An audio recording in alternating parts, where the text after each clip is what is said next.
అండి అందరికీ జై శ్రీరామ్. శ్రావణ మాసం మొత్తం పండగలతో నిండిపోయి ఉంటుంది కదా. సో ఈ రోజు కూడా నాగుల పంచమి అన్నమాట. నాగుల పంచమి ఎంతమందికి ఉందో కామెంట్ చేయండి. పుట్టలో పాలు ఎంతమంది పోసిస్తారో కామెంట్ చేయండి. ఈ నాగుల పంచమిని అయితే ఒక్కొక్కరు ఒక్కో రకంగా చేసుకుంటారు. నేనైతే ఈ రకంగా చేసుకుంటా. నైవేద్యంగా అయితే దేవుడి కోసం 3 లేదా 5 రకాల పేలాలను అయితే వేయిస్తాను.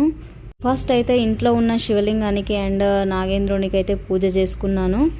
బయట గుడికి వెళ్ళినా ఎక్కడికి వెళ్ళినా ఫస్ట్ అయితే ఇంట్లో ఖచ్చితంగా పూజ చేసుకో. పాలు పోయడానికి పుట్ట దగ్గరికి వెళ్ళడానికి అయితే అన్నీ నేను పూలు రెడీగా అయితే పెట్టుకున్న, కుంకుమ, పసుపు, అగరబత్తులు ఇట్లా అన్నీ ఒకే బాక్స్లో స్టోర్ చేసి పెట్టుకుంటే మనకి టెంపుల్కి వెళ్ళేటప్పుడు అయితే ఈజీగా ఉంటుంది అన్నమాట.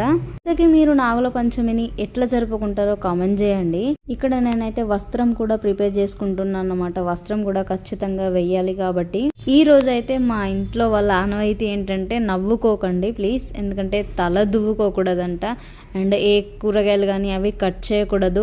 అండ్ భూమిలో తవ్వే అట్లాంటి పనులు ఏది చెయ్యొద్దంట. నాగలితో దున్నడం, గడ్డపారతో తవ్వడం ఇలాంటి పనులు అయితే ఈ రోజు చెయ్యకూడదంట. ఎందుకు అంటే ఒక చిన్న స్టోరీ ఉంది, నెక్స్ట్ వీడియోలో చెప్తే. వీడియో లైక్ చేసి సబ్స్క్రైబ్